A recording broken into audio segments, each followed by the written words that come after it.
बिस्मिल्लाहिर्रहमानिर्रहीम। हजरत मोहम्मद सल्लल्लाहु अलैहि वसल्लम रमजान का महीना किस तरह गुजारते थे? आप इफ्तार कैसे करते थे? सहरी कैसे करते थे? रमजान की रातों में इबादत कैसे करते थे और सदका और खैरात किस तरह देते थे? एहतिकाफ कैसे करते थे? सारा आज हम इस वीडियो में जानेंगे और अपना ईमान ताज़ा करेंगे। रमजान मुबारक तमाम महीनों से अफजल है। यही वो महीना है जिसमें कुरान पाक नाजिल हुआ और यही वो महीना है जिसमें जन्नत के दरवाजे खोल दिए जाते हैं और जहन्नुम के दरवाजे बंद कर दिए जाते हैं। रमजान मुबारक के महीने की फजीलत तो सब जानते हैं, लेकिन नबी पाक सल्लल्लाहु अलैहि वसल्लम रमजान मुबारक का महीना आने से पहले ही सारी तैयारी शुरू कर देते थे और जब रमजान मुबारक का महीना आ जाता तो आप इबादत, दुआ और कुरान पाक की तिलावत बहुत ज्यादा किया करते थे। और जब रमजान मुबारक का मुकद्दस महीना आता तो आप सल्लल्लाहु अलैहि वसल्लम सहाबा इकराम को मुबारकबाद और खुशखबरी देते। हजरत अबू हुरैरा रज़ी अल्लाह तआला अन्हु फरमाते हैं कि अल्लाह पाक के आखिरी नबी हजरत मोहम्मद सल्लल्लाहु अलैहि वसल्लम ने अपने सहाबा इकराम को खुशखबरी देते हुए इरशाद फरमाया, तुम्हारे पास बरकतों वाला महीना आ चुका है। अल्लाह पाक ने तुम पर इसके रोजे फर्ज फरमाए हैं और तुम्हारे लिए इस महीने का कयाम भी बहुत जरूरी है। हजरत आयशा सदीका रज़ी अल्लाह तआला अन्हा इरशाद फरमाती हैं कि जब रमजान मुबारक का महीना आता तो आपका रंग मुबारक बदल जाता और नमाज ज्यादा पढ़ते और खूब दुआएं मांगते थे।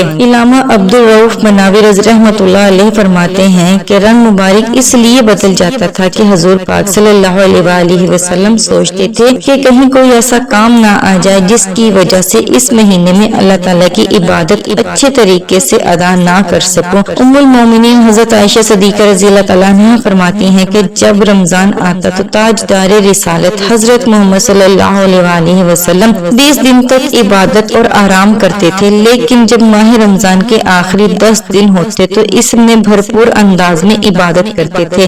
कुरान पाक की तिलावत और सदका खैरात करना हुजूर पाक सल्लल्लाहु अलैहि वसल्लम की आदत मुबारक थी। सदका और खैरात का हाल ये था कि कोई मांगने वाला आपकी बारगाह से खाली हाथ नहीं लौटता था, लेकिन रमजान मुबारक के महीने में सदका और खैरात की मिकदार और तिलावत कुरान पाक के महीनों के मुकाबले में ज्यादा बढ़ जाती थी। हजरत सैयदना अब्दुल्लाह बिन अब्बास रज़ी अल्लाह तआला अन्हु फरमाते हैं कि रसूल पाक सल्लल्लाहु अलैहि वसल्लम लोगों में सबसे ज्यादा बांटने वाले थे और हजरत जिब्रील अलैहिस्सलाम रमजान मुबारक की हर रात में आप सल्लल्लाहु अलैहि वसल्लम से मुलाकात के लिए आते और रसूल पाक सल्लल्लाहु अलैहि वसल्लम इनके साथ कुरान पाक की तिलावत करते। रसूल पाक सल्लल्लाहु अलैहि वसल्लम ने सहरी के हवाले से इरशाद फरमाया कि सहरी खाया करो, सहरी खाने में बरकत है। एक और जगह आप सल्लल्लाहु अलैहि वसल्लम ने इरशाद फरमाया कि हमारे और यहूद नसारा के रोजों में फर्क करने वाली चीज सहरी खाना ही है। हदीस में ये भी आता है कि आप सल्लल्लाहु अलैहि वसल्लम ने इरशाद फरमाया कि अल्लाह और इसके फरिश्ते सहरी खाने वालों पर दरूद भेजते हैं। एक सहाबी फरमाते हैं कि रसूल पाक सल्लल्लाहु अलैहि वसल्लम की खिदमत में हाजिर हुआ और हुजूर पाक सल्लल्लाहु अलैहि वसल्लम सहरी कर रहे थे तो आप सल्लल्लाहु अलैहि वसल्लम ने इरशाद फरमाया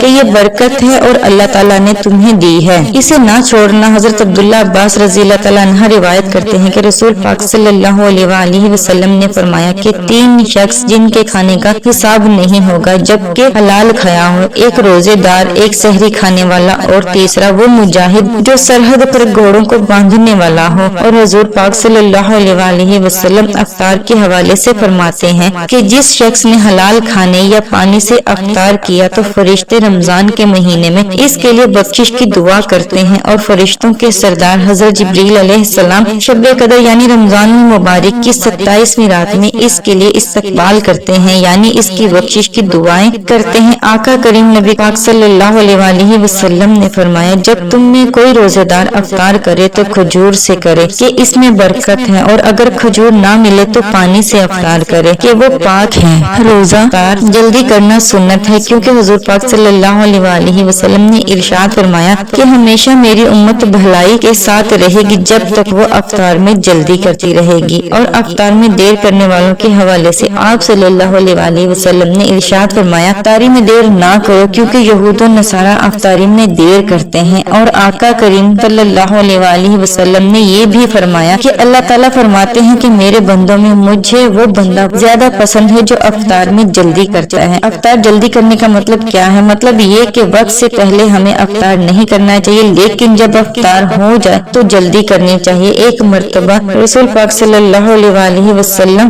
آرام فرما رہے تھے کہ دو شخص آئے۔ حضور پاک صلی اللہ علیہ وآلہ وسلم کو وہ لے کر پہاڑ پر جا رہے تھے۔ راستے میں چیخنے چلانے کی آوازیں سنی تو میں نے کہا یہ آوازیں کس کی ہیں؟ تو ان لوگوں نے مجھے بتایا کہ یہ ایسے لوگوں کی آوازیں ہیں جو جہنمی ہیں۔ پھر میں آگے گیا تو ایک قوم کو دیکھا جو الٹے لٹکے ہوئے تھے اور فرشتے ان کے منہ اور جبڑوں کو پھاڑ رہے تھے جن سے خون نکل رہا تھا۔ میں نے پوچھا کہ یہ کون لوگ ہیں؟ تو ان دونوں نے بتایا کہ یہ وہ لوگ ہیں جو وقت سے پہلے افطار کر لیتے تھے۔ حضرت انس رضی اللہ تعالیٰ عنہ سے مروی ہے کہ وہ روایت کرتے ہیں کہ رسول پاک صلی اللہ علیہ وآلہ وسلم کھجوروں سے افطاری فرماتے تھے اور اگر کھجور نہ ہوتی تو پانی سے افطار کرتے۔ رمضان مبارک میں حضور پاک صلی اللہ علیہ وآلہ وسلم باقاعدگی کے ساتھ اعتکاف فرمایا کرتے تھے۔ حضرت عائشہ صدیقہ رضی اللہ تعالیٰ عنہا فرماتی ہیں کہ رسول پاک صلی اللہ علیہ وآلہ وسلم رمضان المبارک کے آخری عشرے یعنی آخری 10 دنوں میں اعتکاف فرمایا کرتے تھے،